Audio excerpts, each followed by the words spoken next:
En marzo de 1944, 76 hombres escaparon por un túnel de un campo de prisioneros alemán en la mayor fuga de la Segunda Guerra Mundial.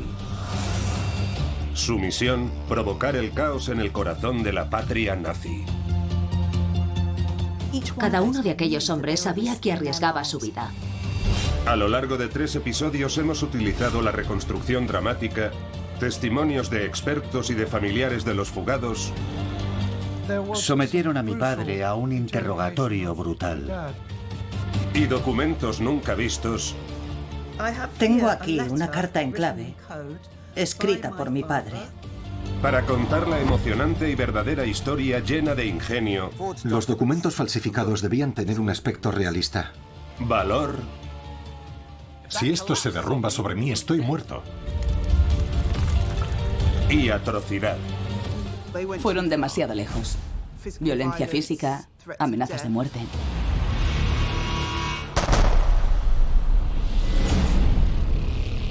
En el anterior episodio seguimos a los prisioneros mientras construían un túnel de 100 metros bajo la alambrada y conseguían que 76 hombres escaparan antes de ser descubiertos. En este episodio continuaremos la historia mientras los fugitivos se dispersan por la Europa ocupada. Por todo el Reich aparecieron carteles con sus rostros y sus nombres con la orden de buscarlos. Atravesando por dificultades extremas. ¿Imaginan lo que debió ser dormir a la intemperie y mantener la voluntad de escapar?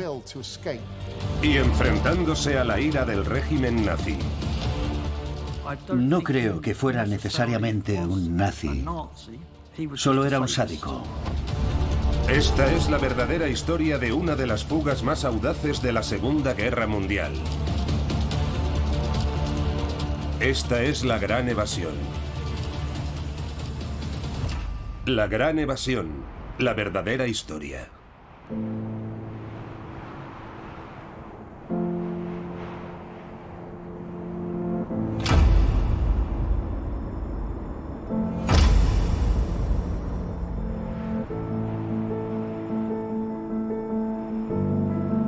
Los primeros evasores que salieron del túnel se dirigieron a través del bosque a la estación de Sagan, que se encontraba a algo menos de 1 kilómetro de distancia.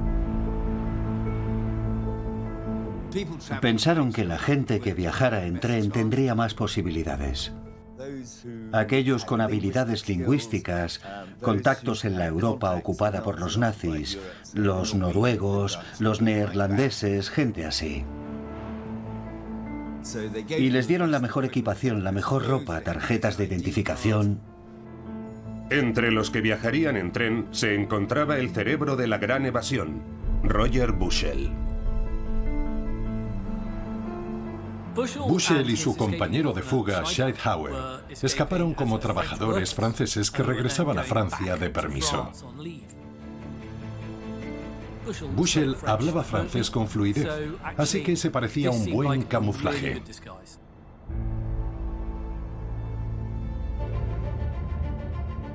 Tom Kirby Green se dirigió también a la estación. Kirby Green era un hombre de tez muy morena y hablaba español con fluidez. Así que viajó como trabajador español. Tuvieron que atravesar el bosque y luego entrar a hurtadillas en la estación de tren,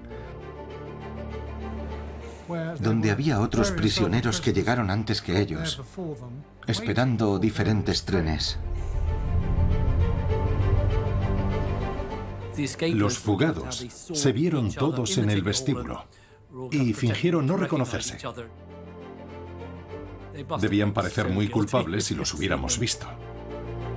Me temo que algunos debieron llamar bastante la atención.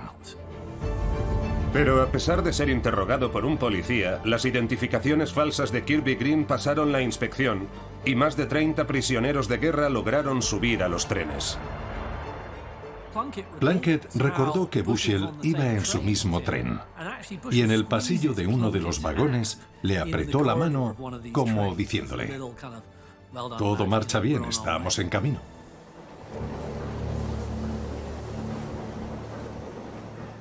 Había hombres con habilidades lingüísticas que utilizaron sistemas de transporte público. El resto eran personas con una gran osadía. Se les conocía como los jabatos. Viajaban a pie y eso los alejaba de los alemanes.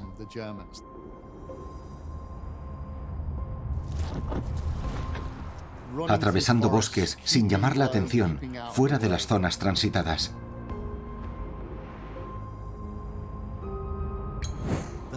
Los jabatos tenían brújulas y documentación, pero carecían de la alta preparación de aquellos que viajaban en tren.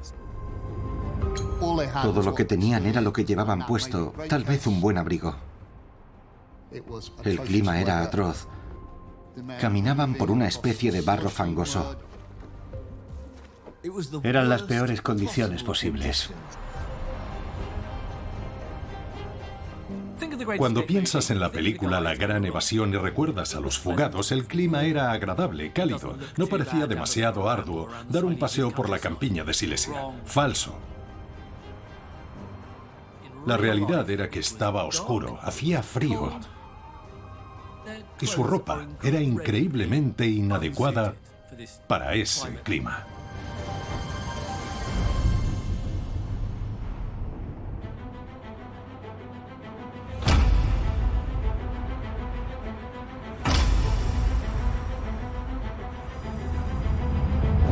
El túnel fue descubierto por los alemanes al amanecer y comenzó la caza de los fugados. Cuando los alemanes calcularon que el número de fugitivos superaba con creces los 70, activaron lo que se conocía como Grossfadung, el máximo nivel de alerta. Significa que están en una región donde hay 40 agencias diferentes del Tercer Reich y todas han sido alertadas sobre la fuga. Alertaron a las SS, a la Gestapo, las juventudes hitlerianas y luego a todos los cuerpos, desde la policía fluvial hasta la policía de montaña. De manera que miles, centenares de miles de personas estaban buscando a los prisioneros.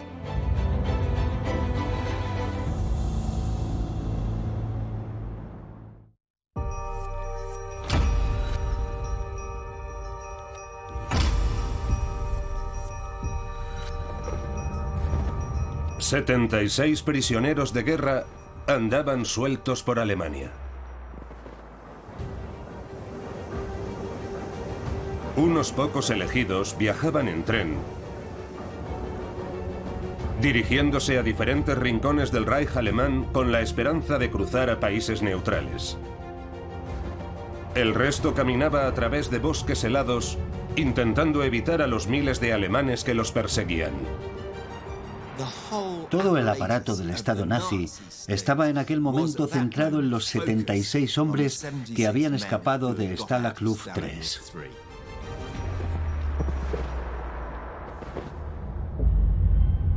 Pero no fueron solo los fugados quienes se enfrentaron a la ira de las autoridades nazis.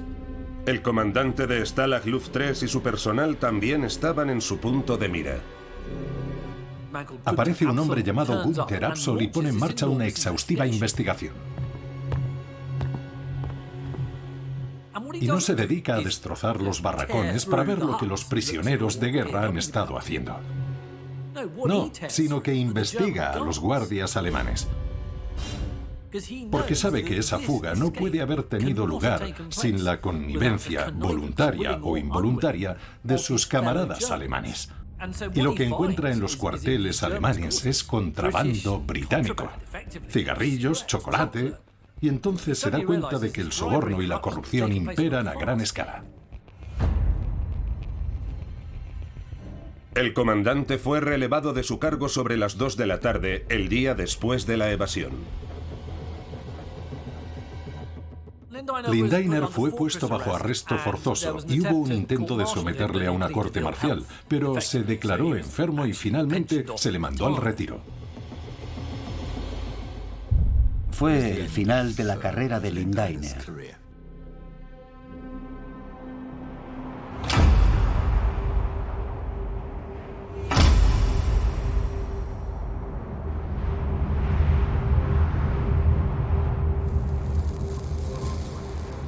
Los jabatos llevaban atravesando el gélido bosque 2 aciagos días.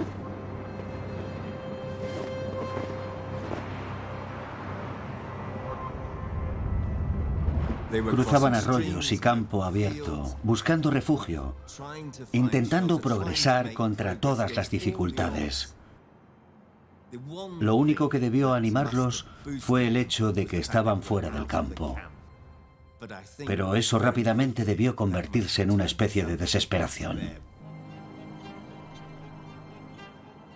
La mayoría intentó encontrar refugio durante el día y desplazarse de noche, pero no todos.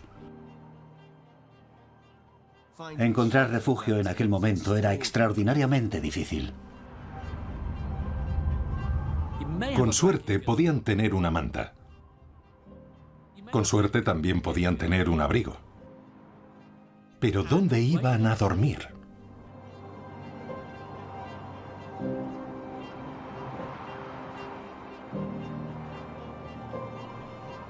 Llegaría un momento en que debido a las condiciones de hipotermia no podrían pensar bien.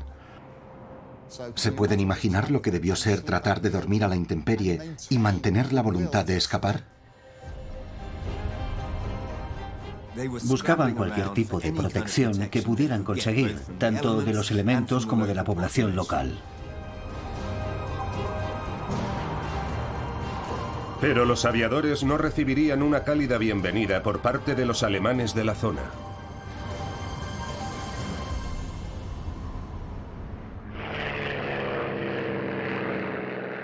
La guerra aérea estaba alcanzando su cenit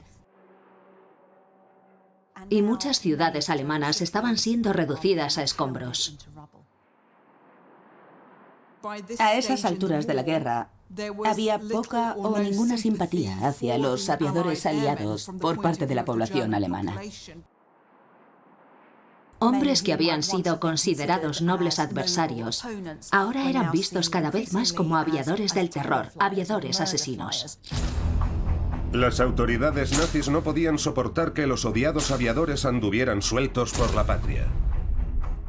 Por todo el Reich aparecieron carteles con sus rostros y sus nombres con la orden de buscarlos. Bushel se había propuesto sembrar un caos absoluto y hacerles la vida imposible a los boches.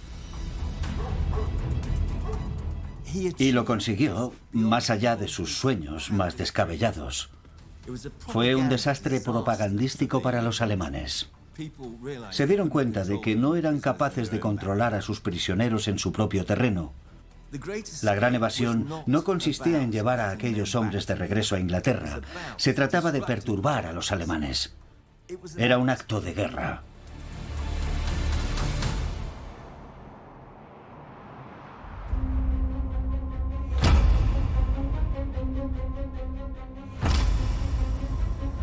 La noticia de la evasión llegó rápidamente a las altas esferas del régimen nazi. Cuando Hitler se enteró de que se había producido la fuga, se encontraba en Berchtesgaden, en las montañas. Sufrió una apoplejía, porque lo cierto es que no era un hombre muy feliz en esa etapa de la guerra. Las presiones de la guerra empezaban a afectarle seriamente. Tenía unos deseos terribles de venganza y dijo, habría que matarlos a todos, acabar con ellos. Quería vengarse de los prisioneros, pero le convencieron para que dejara que algunos sobrevivieran. Se decidió que un número redondo de 50 de los 76 prisioneros de guerra fugados fueran ejecutados tras su captura. Se envió una orden secreta a todo el Reich. La orden de Sagan fue una orden de Himmler a la Gestapo para que se fusilara a los prisioneros que se habían fugado y habían sido detenidos de forma segura y además ocultarlo. Dándole una especie de pátina o viso de legalidad, diremos que fueron fusilados mientras intentaban escapar. Según la Convención de Ginebra, un guardia podía disparar a alguien que intentara escapar. Pero lo que no podía ocurrir es que después de ser capturado o haberse rendido fuera detenido y luego ejecutado. Todo quedó debidamente registrado. Era eficiente, pero también profundamente corrupto y conscientemente inmoral.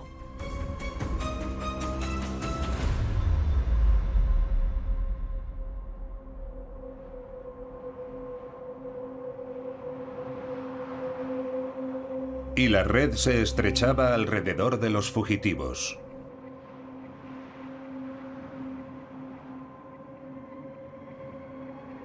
Aunque la nieve empezaba a derretirse, las condiciones seguían siendo muy duras.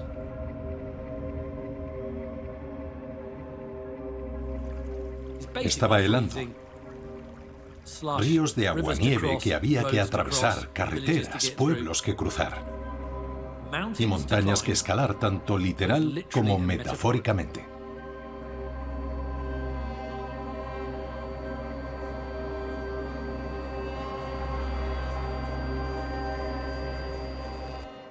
Si habían pasado la noche en un bosque de Silesia en condiciones gélidas, parecerían unos vagabundos. Llamarían claramente la atención, parecerían fugitivos. La gran mayoría fueron capturados en 24 o 48 horas. Algunos incluso se entregaron porque tenían frío, hambre, estaban empapados, cansados, congelados. Muchos de los prisioneros fueron capturados muy cerca de Stalag Luft 3, en un radio de 25 a 50 kilómetros. Pudo ser un alivio para algunos de aquellos hombres ser capturados.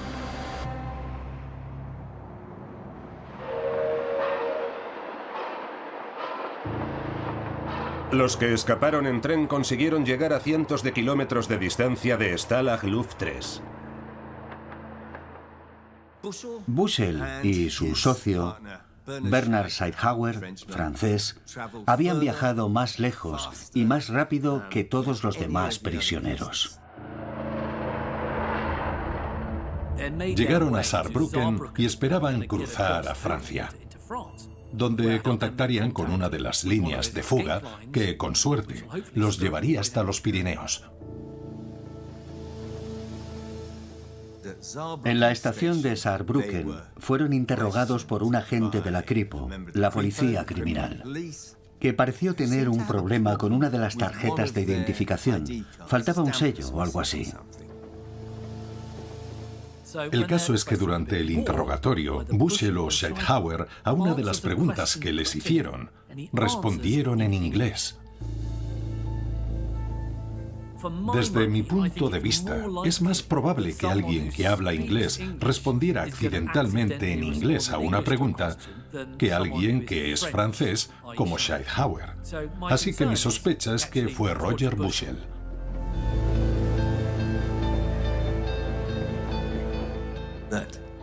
Que su fuga terminase de aquella forma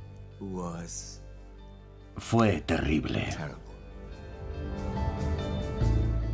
Fue un final cruel y desastroso para Bushel.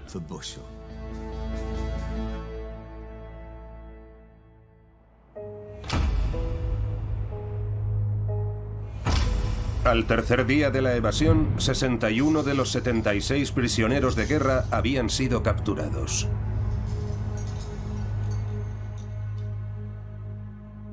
Muchos de aquellos fugitivos fueron detenidos muy cerca de Sagan y enviados a Görlitz. De allí se les llevó al cuartel general de la Gestapo, donde fueron recluidos en celdas en el sótano del edificio. Celdas pequeñas, con un cubo en un rincón, muy poca luz, sin ventilación. Las condiciones eran horribles. 4 o 5 hombres hacinados en una celda, de donde solo salían para ser interrogados por la Gestapo.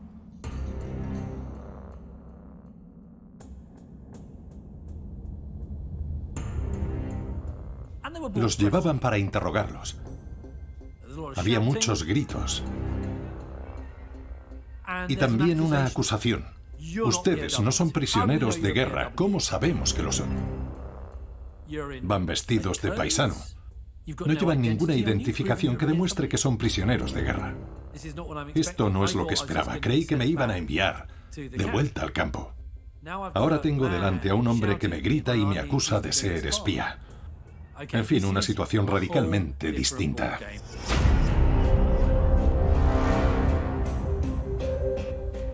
Los brutales interrogatorios eran ilegales, fueron demasiado lejos.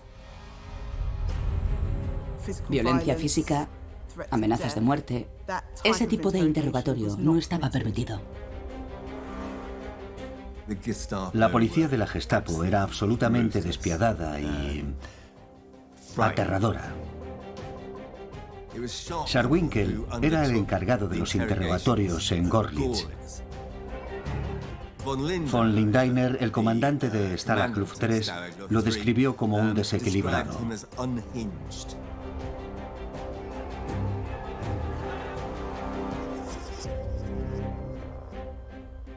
Era la encarnación del mal en el corazón de las SS y la Gestapo.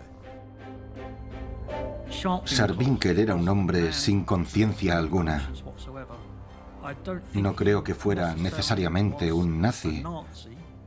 Solo era un sádico.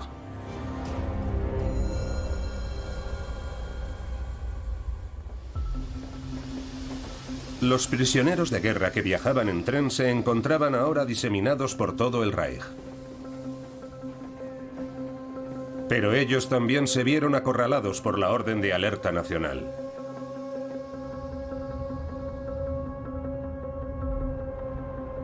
Tom Kirby Green y Gordon Kidder habían viajado más de 450 kilómetros hasta el interior de la Checoslovaquia ocupada por los nazis.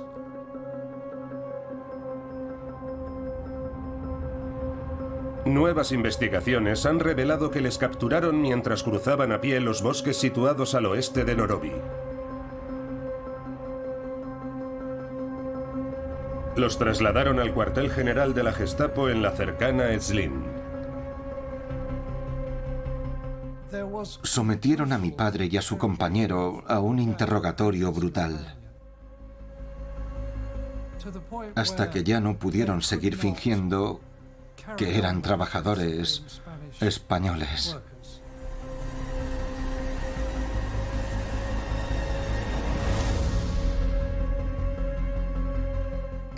A Kirby Green le esposaron y le arrastraron brutalmente por el suelo. Lo hicieron con tal violencia que le rompieron una muñeca. Los hombres de la Gestapo disfrutaban siendo despiadados durante los interrogatorios. Al mismo tiempo, Arthur Neve, jefe de la policía criminal, la Kripo, se ocupaba del papeleo en su oficina de Berlín.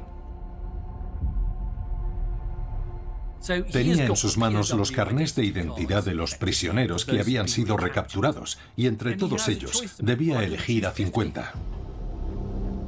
A cada lado de la mesa un montón de documentos representaba la vida y otro montón representaba la muerte.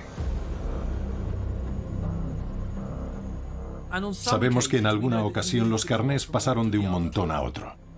Y así de fácil, aquel hombre decidía el destino de un ser humano sobre un escritorio de Berlín.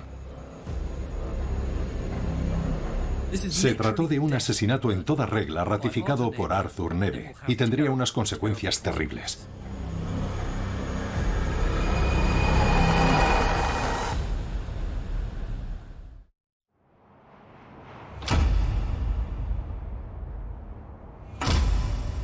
Cinco días después de la fuga, solo 7 grandes evasores seguían sin ser apresados.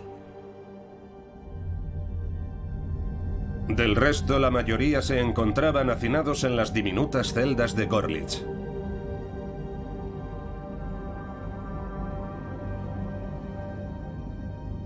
Los prisioneros estaban atenazados por el miedo. En la mente de aquellos hombres debieron saltar todas las alarmas.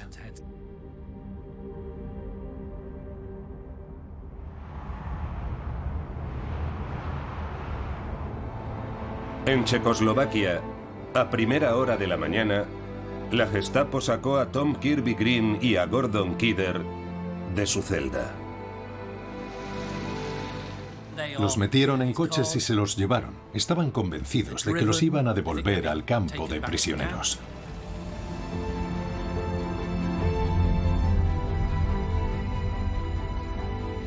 En un momento dado, detuvieron los vehículos y les dijeron que bajaran a tomar un descanso.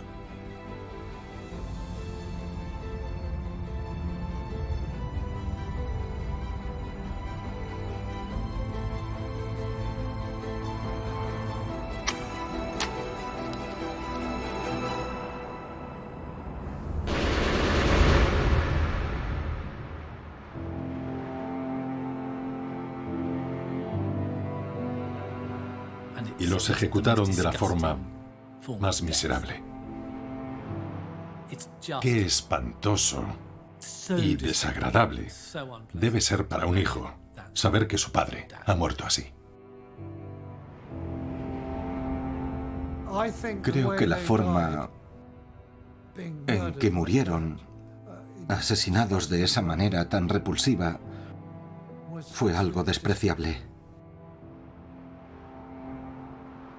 Fue un asesinato repugnante e ilegal, simplemente porque eran una molestia. Eso es todo, solo porque eran una molestia.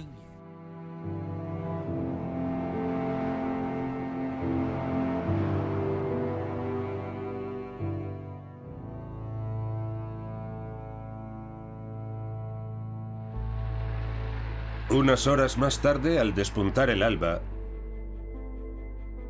Roger Bushel y Bernhard Scheidhauer fueron conducidos al este de Saarbrücken por dos oficiales de la Gestapo llamados Spahn y Schulz.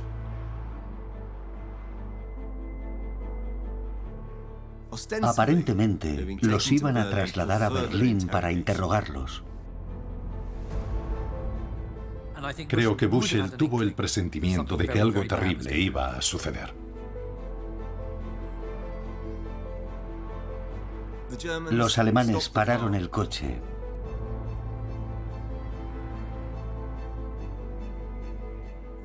Les quitaron las esposas a los dos prisioneros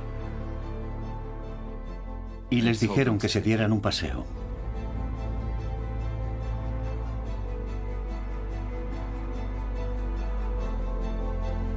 ¿Y qué ocurrió entonces? Algo terrible. Schulz y Spahn se miraron el uno al otro. Spahn apuntó con su arma a Scheidhauer y Schulz apuntó a Bushel.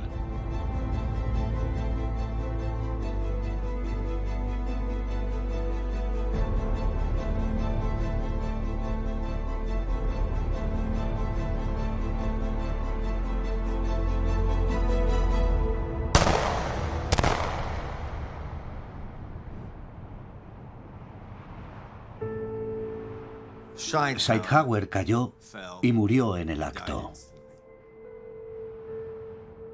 Pero Bushel no. Tenía convulsiones. ¿Quién sabe cuánto tiempo estuvo agonizando? Luego Schulz se tumbó en el suelo e hizo algo repugnante. Apoyó el arma en el hueco de su brazo.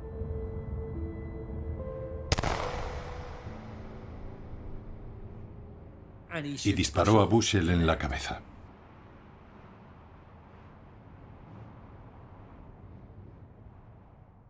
Fue un asesinato espantoso y repugnante. Y ese fue el final de Roger Bushel.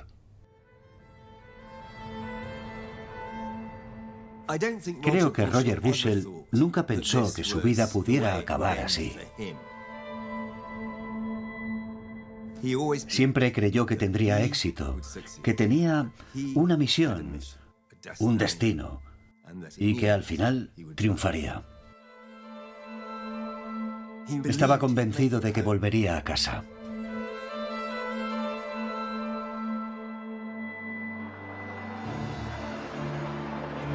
Más tarde, ese mismo día, dos de los fugados sí lograron llegar a su destino.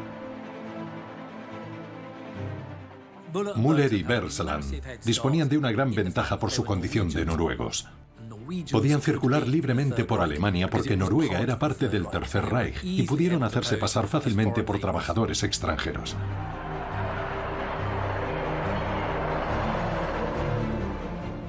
Viajaron en tren hasta Schleswig y allí en un burdel entraron en contacto con un enlace que les había proporcionado el MI9. Y luego embarcaron en un buque sueco con destino a Gotemburgo. Una vez en la neutral Suecia se dirigieron a la embajada británica y de ahí a la libertad. Fue extraordinario.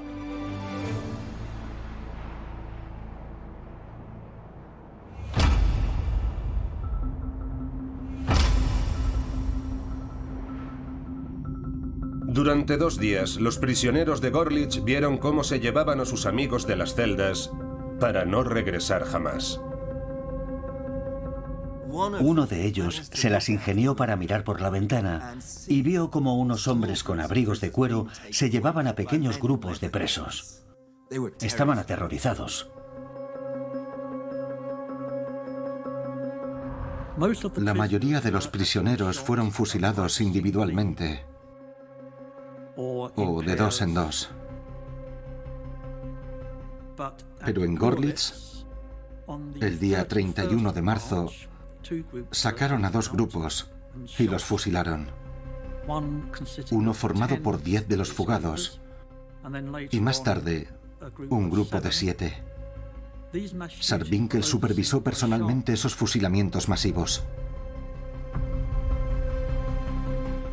Tras la guerra, Scharwinkel diría durante su interrogatorio: "Me sorprendió la calma con la que se tomaron la noticia de que los íbamos a fusilar".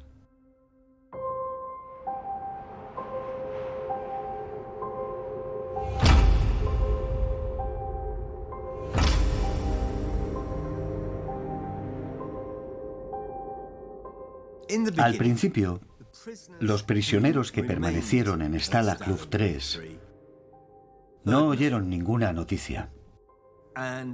Eso les hizo albergar esperanzas de que tal vez sus amigos habían escapado. Pero luego todo cambió. El comandante de reemplazo llamó al oficial británico de mayor rango y le dijo que más de 40 hombres habían sido disparados mientras intentaban huir. Él preguntó: ¿cuántos están heridos? La respuesta fue: ninguno.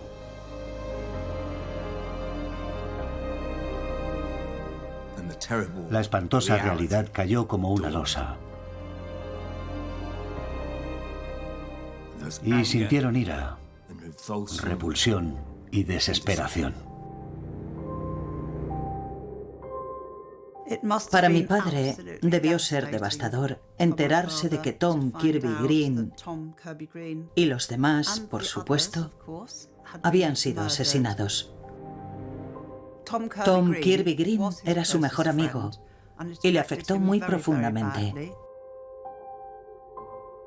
El impacto fue algo que le duró el resto de su vida. El mismo día en que se informó a los prisioneros de guerra de la muerte de sus compañeros, otros 7 fugitivos fueron asesinados.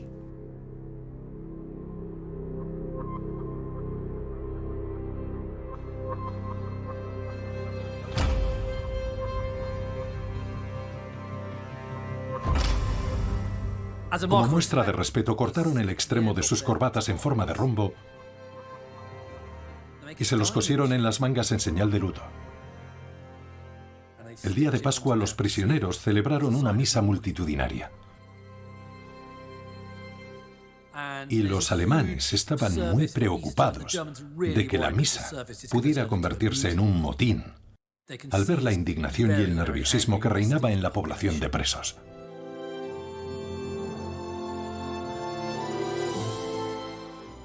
Fue un acto extraordinariamente conmovedor. La disciplina de todos los prisioneros británicos, erguidos con sus uniformes, era un espectáculo impactante. Creo que eso perturbó a los alemanes. Poco después, las urnas con las cenizas de sus amigos comenzaron a llegar a Stalag Luft 3. Se fueron como hombres y volvieron como cenizas. Así de simple.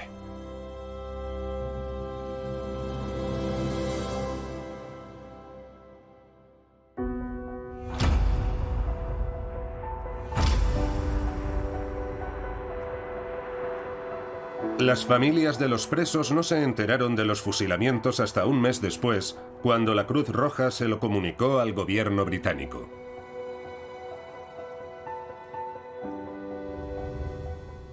Mi madre estaba destrozada.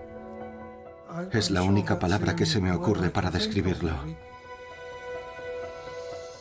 Yo estaba entonces en un internado. Vino a darme la noticia, pero le flaquearon las fuerzas. Al ver lo contento que me puse de verla, sabía que yo pensaba que mi padre estaba a salvo y que algún día lo volvería a ver. Fui a ver al director y me dijo: siéntate, Kirby Green. Lo siento, tengo que decirte que tu padre ha sido asesinado. Así de directo. Lloré desconsoladamente y estuve en un estado terrible durante varios días.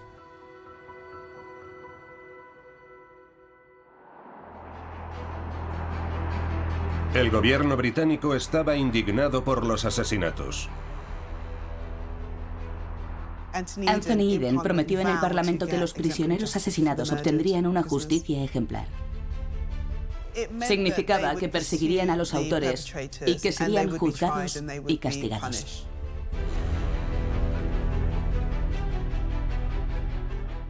Los oficiales superiores de las SS se asustaron ante la posibilidad de que se les juzgara por crímenes de guerra. Entonces hicieron todo lo posible por manipular las pruebas y cambiar algunos de los informes. También se dio el comportamiento típico de las SS al pasarse la pelota y culparse unos a otros. Los asesinos eran conscientes de que pronto perderían la guerra y los británicos buscarían venganza.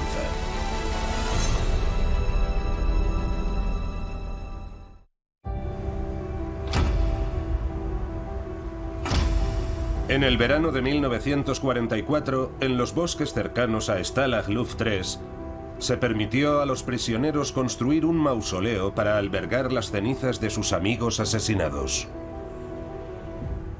Todos los nombres de los asesinados están en ese monumento, cada uno de ellos tallado o grabado por sus propios compañeros.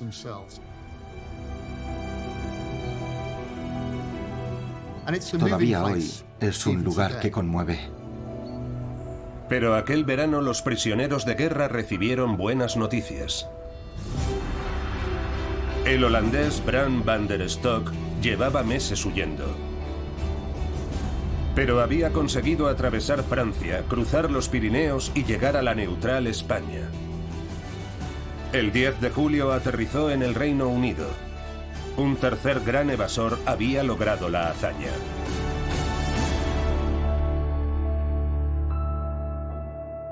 Los prisioneros recibieron también una carta codificada del MI9 en la que se les comunicaba que fugarse ya no era un deber. La guerra estaba a punto de ganarse y el riesgo era demasiado alto.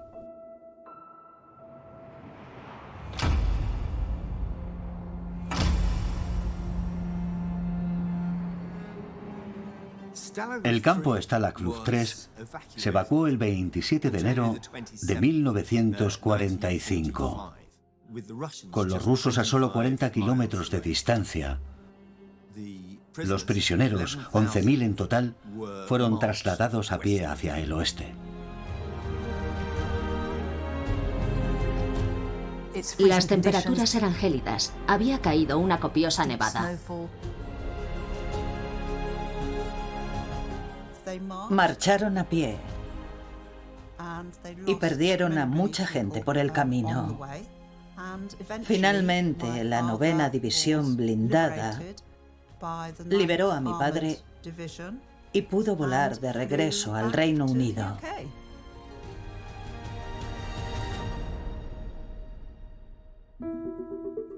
Tras la rendición de Alemania, los guardias de la Luftwaffe se convirtieron en prisioneros de guerra. Pero muchos de los asesinos de la Gestapo eludieron la captura.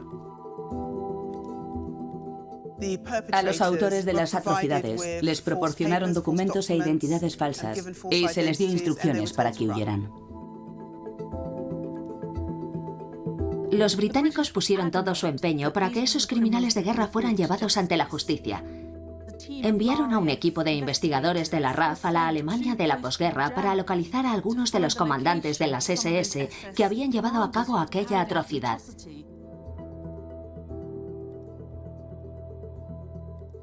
Los militares británicos hicieron un trabajo exhaustivo y lograron localizar y detener a unos 70 oficiales.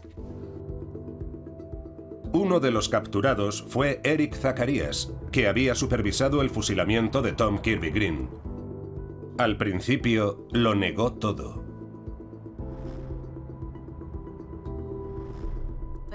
Recrearon el interrogatorio de Kirby Green y a Zacharias le hicieron arrodillarse como al propio Kirby Green.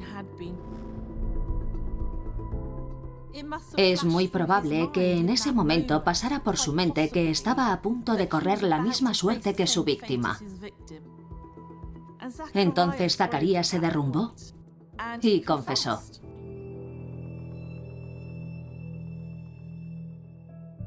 En julio de 1947, 18 hombres acusados de las atrocidades cometidas contra los fugados en la Gran Evasión fueron juzgados en Hamburgo. Muchos de los acusados argumentaron que si no hubieran cumplido las órdenes de asesinar a los fugados, ellos mismos y sus familias habrían sido asesinados. Pero la defensa no pudo presentar un solo caso en el que un oficial de las SS o alguno de sus familiares hubieran sido asesinados por no cumplir las órdenes de sus oficiales al mando. Y finalmente, llegó el momento que podríamos llamar decisivo. Emil Schulz, el asesino de Roger Bushell, y 12 de sus compañeros implicados en los asesinatos fueron ahorcados el mismo día en la prisión de Hamlin, en lo que fue una suerte de gran acto de justicia. Por desgracia, los británicos nunca llegaron a juzgar a Scharpinkel. Fue detenido por los rusos y, según los soviéticos, un par de años después, murió en sus manos. La ironía, por supuesto, es que corrió la misma suerte que 30 de los 50 evasores detenidos.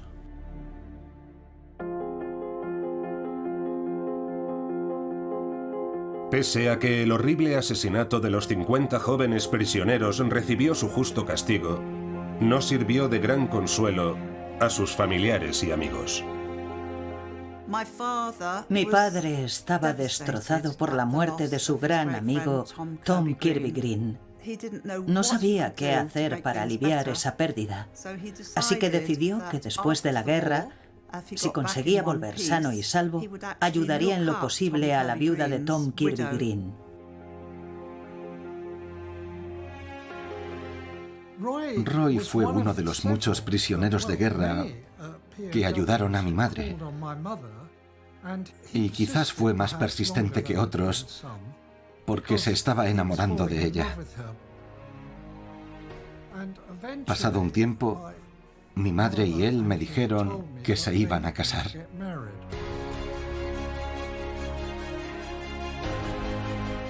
Para entonces yo ya sentía un profundo afecto por aquel hombre.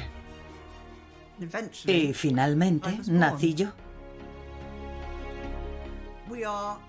Por eso somos medio hermanos. Seguramente es una combinación única tener dos padres que participaron en la Gran Evasión. La muerte de mi padre fue terrible para mí, y lo seguirá siendo, pero ahora tengo una hermana encantadora y cariñosa. Y aparte de medio hermanos, hemos sido grandes amigos durante todo este tiempo. Soy muy afortunada de tener un hermano mayor. Es un poco mandón a veces, pero sigue siendo maravilloso.